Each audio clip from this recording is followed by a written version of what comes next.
Gloria sea el nombre de nuestro Señor Jesucristo. Quiero saludarles en esta hora en el nombre poderoso de Jesús.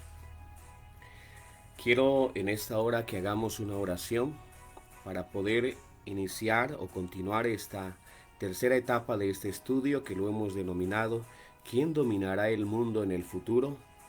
Vamos a pedir a Dios que Dios nos dirija de un inicio a un final. Soberano Dios Padre Celestial, gracias te damos por esta oportunidad que tú me das de poder compartir tu palabra. Háblanos, Señor, guíanos, Padre, que tu Espíritu Santo esté ayudándonos.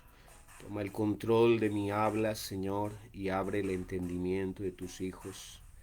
Te lo ruego, Señor, en tu nombre, en el nombre poderoso de Jesús. Amén. Gloria sea el nombre de Jesús. ¿Quién dominará el mundo en el futuro? Ese es el tema que hemos venido desarrollando. Esta es la tercera parte que estaremos tocando. Esta vez entraremos con el punto y hablaremos del cuerno pequeño. En la visión que vio el profeta Daniel, observó que en la cuarta bestia que miró salió un cuerno pequeño.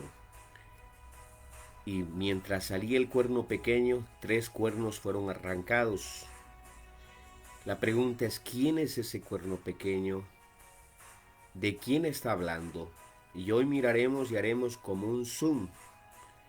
Mirar porque la palabra del Señor aclara quién es ese cuerno pequeño. Y estaremos viendo a la luz de la palabra del Señor. Dice el profeta, mientras yo contemplaba los cuernos, he aquí que otro cuerno pequeño salía entre ellos, y delante de ellos fueron arrancados 3 cuernos de los primeros. Y aquí este cuerno tenía ojos como de hombre y una boca que hablaba grandes cosas. Parecía más grande que sus compañeros, y veía que este cuerno hacía guerra contra los santos y los vencía. La palabra del Señor dice que este cuerno tenía ojos como de hombre, es decir, que será un humano, y una boca que hablaba grandes cosas. Ahora es bueno aclarar que cuando la Biblia habla de bestias y habla de esos aspectos, habla de una manera simbólica, es decir, que en realidad su actuación será así, aunque no aparentarán ser así. Entonces recuerde que dice, parecía más grande que sus compañeros y veía que este cuerno hacía guerra contra los santos, es decir, contra Israel. Se informa aún más sobre este poder. Dice que hablará palabras contra el Altísimo y a los santos del Altísimo quebrantará y pensará en cambiar los tiempos y la ley. Cuando el anticristo entre en arena, es decir, en acción, él hará un pacto superficial, momentáneo, de 3 años y medio. Lógicamente que no será eso, así como lo planteamos nosotros, porque para ese entonces el pueblo de Israel lo recibirá como si fuera el Salvador, el Mesías que ellos estaban esperando. Pero a mitad de la semana, es decir, 3 años y medio, se romperá ese tratado porque el anticristo hará cosas, intentará cambiar lo que son principios básicos para Israel. De esa manera que se rompe esa alianza, Israel es perseguida. ¿Quién es este poder que surgirá entre los escombros del Imperio Romano? Sería diferente a los anteriores, hablaría blasfemias, perseguiría a los santos, práctica de la Inquisición, cambiaría los tiempos, haría un calendario nuevo y pensará en cambiar la ley y los mandamientos. El pueblo de Israel ha sufrido a lo largo de toda la historia muchas persecuciones. De hecho, por eso tocamos el tema del tiempo de los gentiles, es precisamente porque Israel está subyugada bajo el dominio de los gentiles. Eso será hasta cuando hay un tiempo de fin, que lo veremos en la palabra del Señor. El anticristo. Para poder entender quién es el cuerno pequeño, haremos un zoom, es decir, nos profundizaremos un poco más porque la Biblia da detalles acerca de este ser. En Apocalipsis capítulo 13 habla de dos bestias. La primera es el anticristo y la segunda que aparece es el falso profeta, quienes unidos en un solo proyecto, lo único que quedarán es que se cumpla la agenda satánica. Dice la palabra del Señor: y vi subir del mar una bestia que tenía 7 cabezas y 10 cuernos, y en sus cuernos tenía 10 diademas, y sobre sus cabezas un nombre blasfemo. Y la bestia que vi era semejante a un leopardo, y sus pies como de oso, y su boca como boca de león, y el dragón le dio poder, y su trono y grande autoridad. Es decir, que el anticristo será un personaje, un instrumento que el diablo va a utilizar. Quiero hacer notar que será un humano, y por lo que se escucha y por lo que se ve, él ya está entre nosotros, solamente que está encubiertamente, porque ya los tiempos, se nota que estamos en los últimos tiempos. Será un hombre muy elocuente que tendrá poder en su palabra. Cuando la palabra del Señor lo presenta como bestia, no quiere decir que va a aparentar ser alguien malo, no, será un camuflaje muy bueno que utilizará. Y cuando la palabra del Señor dice, fíjese, si hacemos un repaso de lo que hemos venido tocando, de Daniel capítulo 7, habían 4 bestias. La primera bestia era un león con 2 alas. La segunda bestia era un oso que tenía 3 costillas en la boca, inclinado una pata más que el otro. La tercera bestia era un leopardo con 4 cabezas y con 4 alas, ¿cierto? Y en la cuarta bestia era espantosa y terrible y que tenía 10 cuernos. Cada bestia tenía su particularidad y fueron en su tiempo, tuvieron su característica y fueron en su momento feroces. Pero dice que el anticristo será una mezcla de todos ellos. Es decir, ni Nabucodonosor, ni Babilonia, ni Alejandro Magno, ni los medos, ni los persas, ni el mismo imperio romano será tan astuto y tan cruel como lo será el anticristo. De allí que la iglesia tiene que siempre estar preparado, porque él es un engañador y eso se va a plantear. Bendito sea el nombre del Señor. Él entrará como un camuflaje, como un hombre de paz. Al igual que como Satanás engañó a Eva, así mucha gente será engañada, hasta el propio pueblo de Israel. Tendrá la sagacidad de un leopardo, la ferocidad de un oso y será respetado como un león. Se le dio boca que hablaba grandes cosas y blasfemias. Su poder está en su boca, en lo que habla, no en su fuerza de sus armas. Esto hace referencia a un poder eclesiástico que se hace pasar por Dios, pues por eso significa blasfemia. Dice la palabra del Señor que Él se hará pasar por Dios, haciéndose pasar por Dios. Se sentará en el templo de Dios como Dios. Iba a hacer guerra contra los santos y vencerlos. Es decir, el pueblo de Israel sufrió mucho. De esa misma manera, en Apocalipsis usted encontrará que hay una mujer en el capítulo 12 que está esperando, es decir, está encinta, representa a la nación de Israel, y usted encontrará que hay un dragón que la persigue. Se refiere a eso, que Israel será perseguida en ese tiempo. Realmente los 7 años de gran tribulación también es el tiempo de la aflicción de Jacob para Israel, porque Israel es necesario que reconozca que Jesucristo es su Señor y Salvador. Aquel al que lo negaron, al que no le recibieron, tendrán que reconocer que Él es su Señor, para que ellos también puedan ser salvos, porque habrá un nuevo remanente, un nuevo Israel. Se le dio autoridad sobre toda tribu, lengua y pueblo y nación. Su tiempo de actuación será de 42 meses. Veamos 42 por 30, que hacen un total de 1260 días. En el calendario judío el mes era de 30 días, periodo que coincide con los 1260 días de Apocalipsis 12:6, y Daniel 7:25 habla de tiempo, que es un año, tiempos en plural, 2 años, y medio tiempo, o la mitad de un tiempo, que sería 6 meses. Esto aclara también de 3 años y medio. Es decir, que el anticristo entrará en arena por 3 años y medio, que reinará con una paz ficticia, y luego también, bueno, ahí se le acabará su engaño, ¿cierto? Entonces de ese tiempo es que está hablando. La bestia será un líder político económico a nivel mundial. Para eso necesita el control total de todo lo que es la política, la economía y en todo el mundo. Y ya ha venido trabajando, se ha venido formando grupos y países en distintos continentes, como por ejemplo la OTAN, que es la Organización de Tratado Atlántico del Norte, que son organizaciones en las cuales tienen propósitos políticos económicos. Alguno habrá escuchado sobre el mercado común europeo, tal vez sobre la CAN, que es la comunidad andina, o tal vez sobre el Mercosur. ¿Qué quiere decir con esto? Es decir, que del ecumenismo político, por ejemplo, en estos días de crisis que está viviendo el mundo entero, han propuesto, y no es de la iglesia que la iglesia esté predicando esto, sino es que de los mismos gobernantes están proponiendo que se dé a un gobierno mundial, un nuevo orden mundial. Se está proponiendo esto. ¿Por qué? Porque es necesario que acontezcan la crisis económica.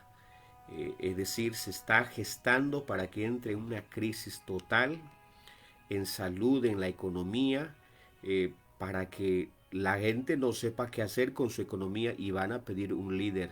El anticristo surgirá de todas estas organizaciones, el cual presentará un plan supuestamente muy bueno, que en su momento será bueno, porque satisfacerá las necesidades básicas de la gente y será una solución aparentemente buena. De ahí que, querido hermano, querido amigo, quiero decirle que es necesario que estas cosas acontezcan. Es decir, no nos tiene que asombrar. Estas cosas van a acontecer porque van a acontecer. Estas cosas se van a dar porque está establecido, pero Dios tiene una agenda mayor. Dios tiene una agenda mayor y la iglesia y el pueblo de Dios tiene que conocer esa agenda y tiene que estar preparado. Lo que no quiero que se me entienda, o es decir, lo que no quiero que se me malinterprete, es que hay que ser claros. Estas cosas van a acontecer porque van a acontecer. Pero nosotros no estaremos apoyando esto, lógicamente. Sabemos que estas cosas son rumores, se están dando, se está preparando, se está para la llegada del anticristo. Pero antes de que eso acontezca, la palabra del Señor dice que la iglesia será trasladada. El arrebatamiento es un acontecimiento futuro para la iglesia, próximo, dijera yo. Así que, hermanos, nosotros tenemos que estar preparados. Esto nos tiene que ayudar a qué, a afligirnos, a prepararnos, a predicar. Creo que eso es el tema. De eso vamos a dar cuenta a Dios, de predicar el evangelio y que las almas se salven, que Dios nos dé pasión, amor para seguir predicando la bendita palabra del Señor. Reinará por 1260 días el anticristo. El falso profeta será un personaje que ayudará también al anticristo para poder realizar su plan. Tiene apariencia de piedad, pero dice la Biblia que habla como dragón. Manda que adoren al anticristo y tiene poder para hacer descender fuego del cielo.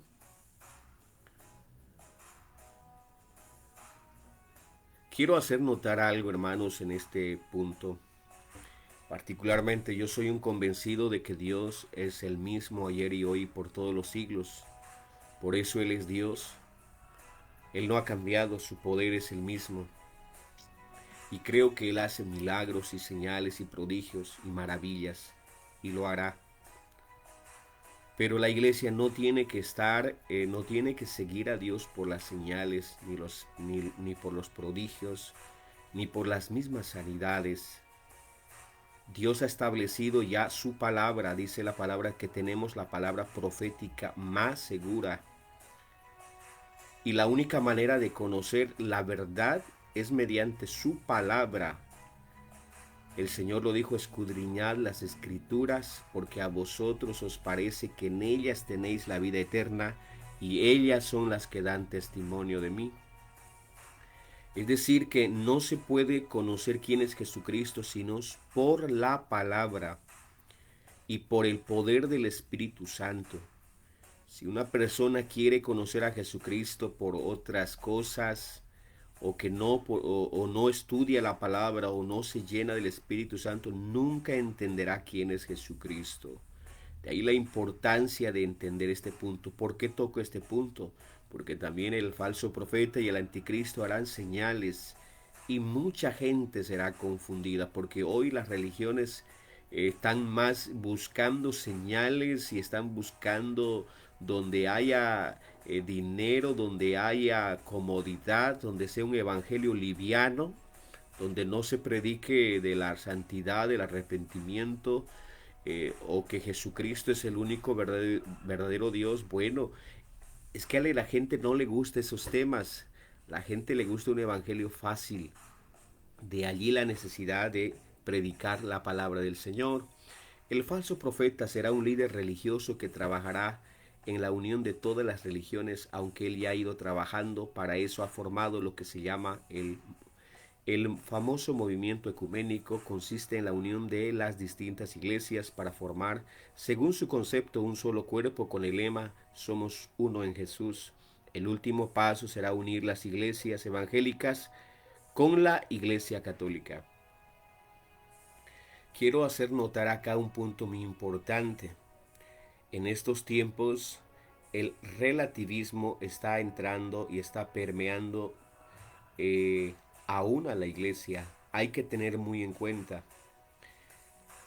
¿Qué es el relativismo? El relativismo es lo contrario de la verdad absoluta.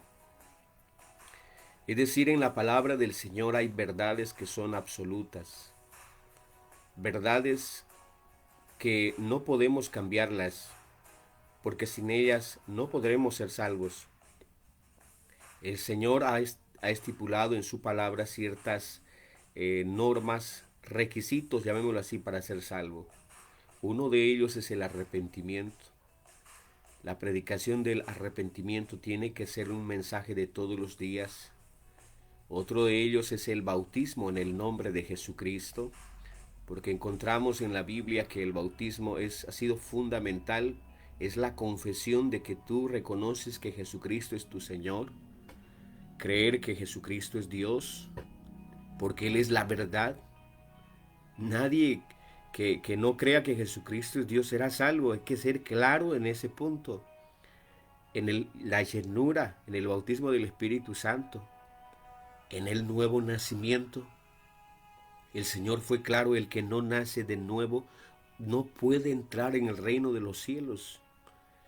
Pero ¿qué es el relativismo? El relativismo te plantea y te dice que todo es igual, que no hay una verdad absoluta, que todos tienen su verdad y que no hay una verdad, es decir, la verdad del tal religión es una verdad, todos tienen. De ahí que nace el concepto: todas las religiones llevan a Roma. Ese es el concepto del relativismo, hacer creer que no hay una verdad absoluta, y de allí que cuando eso entra a la iglesia pierde la verdad, pierde su valor y piensa que al final todos somos igual. Esa será la estrategia del anticristo, del falso profeta, que hará que unirá todas las religiones, porque les dirás: todos somos lo mismo, igual. Y en efecto, ellos serán lo mismo. Pero hay una iglesia que tiene que guardar los principios de la palabra del Señor, porque la Biblia dice que sin santidad nadie verá a Dios. La iglesia tiene que mantenerse alerta en la palabra del Señor. El falso profeta después vio otra bestia que subía de la tierra y tenía dos cuernos semejantes a los de un cordero, pero hablaba como dragón, y ejerce toda autoridad de la primera bestia en presencia de ella, y hace que la tierra y los moradores de ella adoren a la primera bestia, cuya herida mortal fue sanada. Es decir, que el falso profeta es el ayudante para que el anticristo entre en acción. Contemplemos la claridad con la cual la Biblia detalla la característica de este reino. Esta bestia sale de la tierra en contraposición con la otra bestia de Daniel 7 que salen del mar y con los vientos. Esto significa muchedumbre de guerras. Este es el falso profeta. Su semejanza es a un cordero, denota juventud y bondad. Sus dos cuernos son la fortaleza de su poder y libertad religiosa civil. Pero lo sorprendente de esa característica es que llegando el momento, eso sería una pantalla, pues hablaba como dragón. Bendito sea el nombre de Jesús. Su actuación es semejante a la primera bestia, pues ejerce toda autoridad de la primera bestia. También hace señales de manera que aún hace descender fuego del cielo a la tierra delante de los hombres, y engaña a los moradores de la tierra con las señales que se le ha permitido hacer en presencia de la bestia, mandando a los moradores de la tierra que le hagan imagen a la bestia. La palabra del Señor dice que engaña a los moradores de la tierra con las señales que se le ha permitido hacer. De allí que una vez más quiero hacer hincapié a este punto. La iglesia no seguimos por señales. La iglesia tiene que tener claro, estar su confianza en la palabra del Señor. Eso es muy fundamental. Particularmente creo que para esta época que el falso profeta utilizará mucho acerca de lo que se llama ahora las señales virtuales que están haciendo. Estuve leyendo algunos tratados de algunos científicos que están hablando sobre los hologramas, es decir, están jugando con las redes sociales y están haciendo ciertas señales en los cielos. Y creo que será una de esas estrategias que utilizarán para que pues todo el mundo pueda verlo a la bestia y que pueda hablar. Y están experimentando en los cielos con ciertas señales raras y mucha gente está pensando que son buenos acontecimientos aún de Dios y demás cosas, pero no dudo que Dios tenga sus formas, pero la forma que más Dios advierte al hombre es mediante su palabra. Y eso hay que ser claros. La palabra del Señor es verdad. Y dice y hacía que todos, pequeños, grandes, ricos y pobres, libres y esclavos, se les pusiese una marca en la mano derecha o en la frente, y que ninguno pudiese comprar ni vender, sino el que tuviese la marca o el nombre de la bestia o el número de su nombre. Aquí hay sabiduría. El que tiene entendimiento cuente el número de la bestia, pues su número es número de hombre y su número es 666. Pues la palabra del Señor dice que se les hará poner una marca a todo el mundo para que nadie pudiese comprar ni vender sino el que tenga esta marca. Será una insignia, hablando del hombre, hombre, hombre, porque 6 es número de hombre, indicando la adoración al anticristo. Es decir, en este momento será donde el hombre ejercerá dominio como ningún emperador se ha visto sobre la faz de la tierra. Él, es decir, todo aquel que no le adore, eso es lo que quiere decir, todo aquel que no le sirva, que no esté sujeto a él, no va a poder comprar ni vender nada. Así que eso será el punto en el cual quedará ejercer, hará un control total. Presentará un plan económico, un plan social para eliminar, por ejemplo, la delincuencia organizada. Bueno, si se les inserta un control, ya sea mediante un chip, no podría decirlo con exactitud, pero dice que la palabra del Señor una marca en la mano o en la frente, y con eso se va a acabar la delincuencia, se va a acabar lo que es la eliminación de la destrucción del comercio y de las drogas que no tienen acceso al dinero ya, la circulación, es decir, ya no habrá, porque todo será bajo ese control que colocará. Eliminará los asaltos a mano armada, el robo.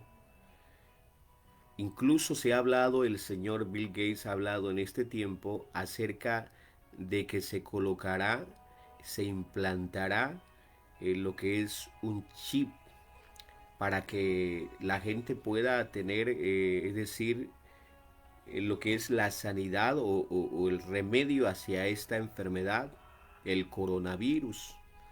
Eso ya está estableciéndose, eso ya está proponiéndose por las redes. No es algo que la iglesia estemos queriendo fomentar, solamente estamos predicando, ya eso se está dando. Es decir, cuando se presente esto será como algo bueno. A la gente le caerá bien porque será algo muy inteligente para ese momento y algo, una solución a ese momento. La iglesia tiene que estar preparado porque esto se nos viene. El fin del tiempo de los gentiles. Pudimos ver a lo largo de todo este estudio que el tiempo de los gentiles comienza ¿cuándo? Cuando Israel es llevado en cautiverio. ¿Cierto? Ahí empieza el tiempo de los gentiles. Y hemos dicho que termina con la segunda venida del Señor a la tierra. Es bueno puntualizar que la segunda venida no es el arrebatamiento o el traslado de la iglesia, que es el término que más me gusta manejar. Entonces es bueno entender porque muchos se confunden. Porque vemos que en la gran tribulación el anticristo reinará todavía. El falso profeta estará todavía en acción. El fin del tiempo de los gentiles es con la segunda venida del Señor a la tierra, donde todo ojo lo verá. Apocalipsis 19:20 dice la palabra del Señor. Y la bestia fue apresada y con ella el falso profeta que había hecho delante de ella las señales con las cuales había engañado a los que recibieron la marca de la bestia y habían adorado a su imagen. Estos dos fueron lanzados vivos dentro de un lago de fuego que arde con azufre. El lago que arde con fuego y azufre no es otra cosa que la cárcel para Satanás. Es para él su cárcel. Pero el anticristo y el falso profeta también serán arrojados. Ellos serán los primeros. El diablo será arrojado después del milenio. Y toda aquella persona que no ha creído en el Señor Jesucristo como su Señor y no se ha guardado, será echado a este lugar. De allí que es tan importante, hermano, que la iglesia, hermano, estemos agradecidos con Dios porque Dios es nuestro Salvador que nos salva de estas cosas. Con la aprehensión del anticristo y del falso profeta y cuando son echados vivos a este lugar de tormento por los siglos, se culmina el tiempo de los gentiles. Quiero que aclaremos que es otra cosa la plenitud de los gentiles. Hemos dicho en la primera lección que la plenitud de los gentiles es desde el día de Pentecostés y más propiamente dicho desde Hechos capítulo 10, donde el primer gentil se convierte a Cristo hasta el recogimiento, hasta el arrebatamiento, traslado de la iglesia. Ese es el tiempo, la plenitud de los gentiles. Y el tiempo culmina entonces cuando el tiempo de los gentiles culmina con la aprehensión del anticristo. De allí para adelante el que reina es el Todopoderoso. El próximo imperio mundial. Cuando el rey Nabucodonosor miró en su visión en el capítulo 2, la estatua que miró, que ya lo hemos descrito bastante, lo hemos explicado, dice que él miró que hubo un acontecimiento. Dice, estaba mirando hasta que una piedra fue cortada no con mano e hirió a la imagen en sus pies de hierro y de barro cocido y los desmenuzó.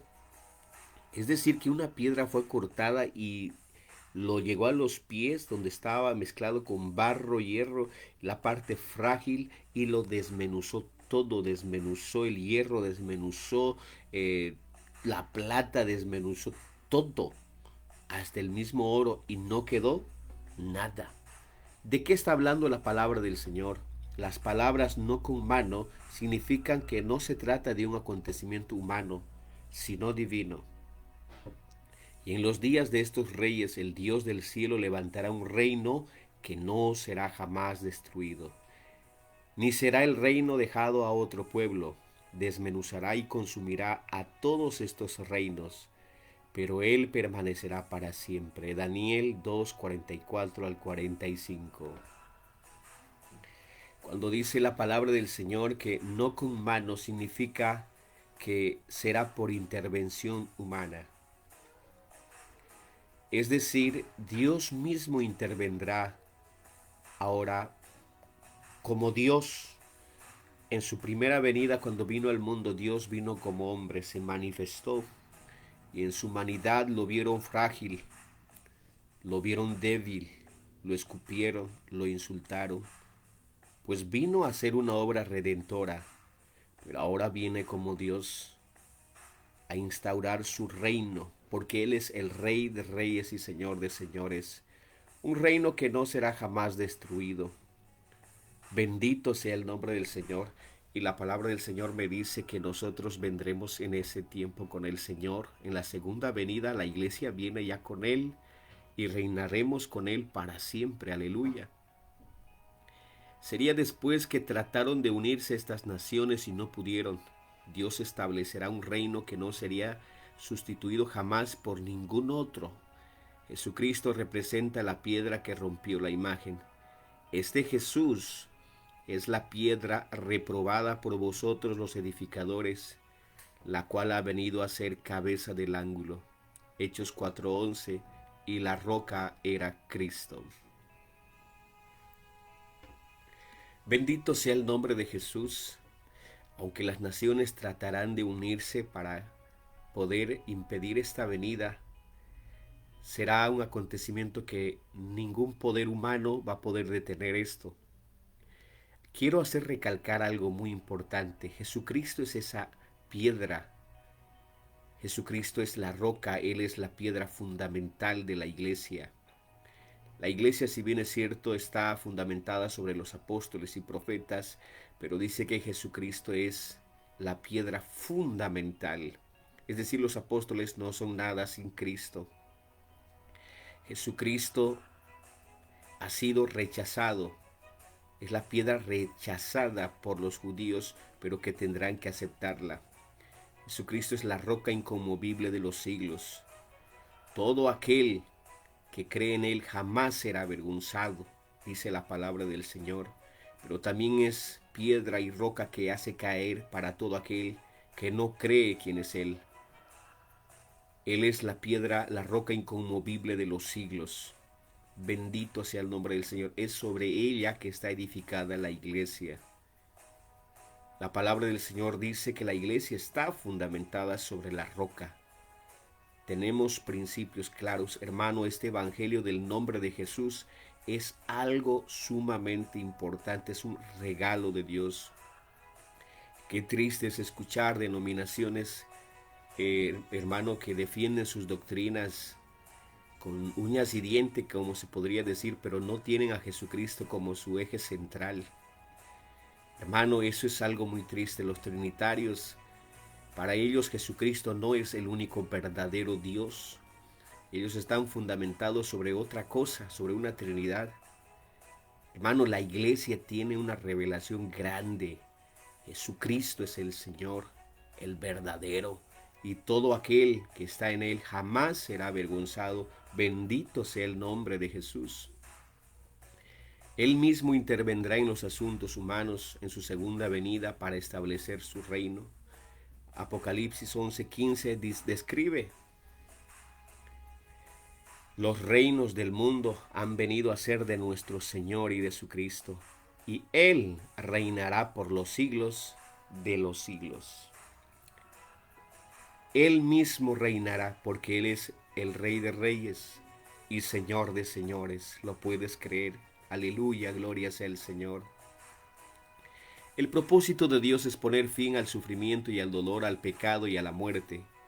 Ante la inminencia de este maravilloso suceso se nos exhorta: vosotros pues también estad preparados.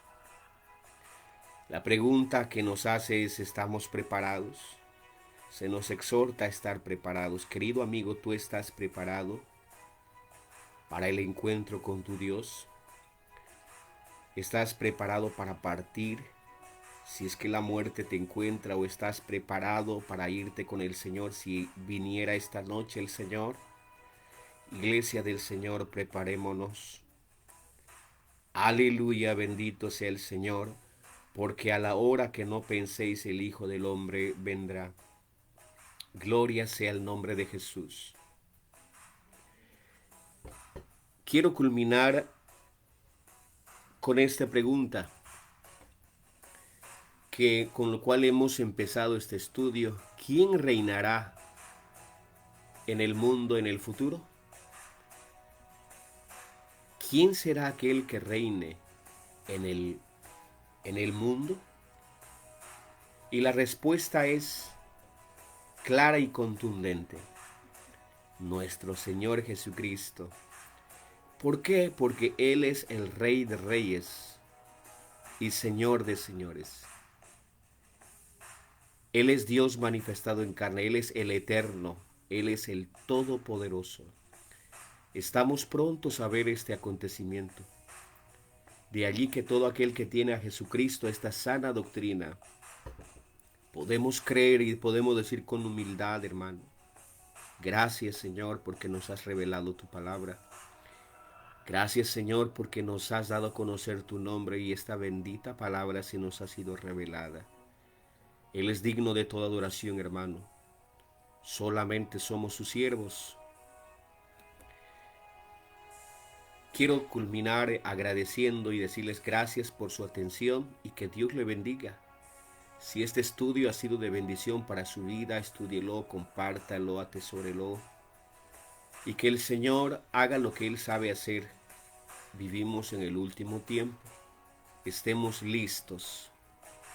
Vamos a hacer una oración para culminar este estudio que hemos venido realizando. Agradezco a Dios porque Él ha sido bueno, que me permite hablar de su palabra. Soberano Dios Padre Celestial, gracias te damos. Gracias por tu palabra. Gracias, Señor, por este tiempo.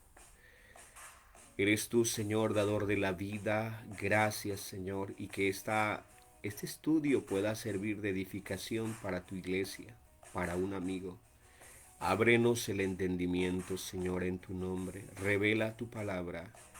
Te adoramos y te exaltamos, mi Cristo. Gracias, Señor. En el nombre poderoso de Jesús. Amén. Gloria sea el nombre de Jesús. Queridos hermanos, Dios les bendiga.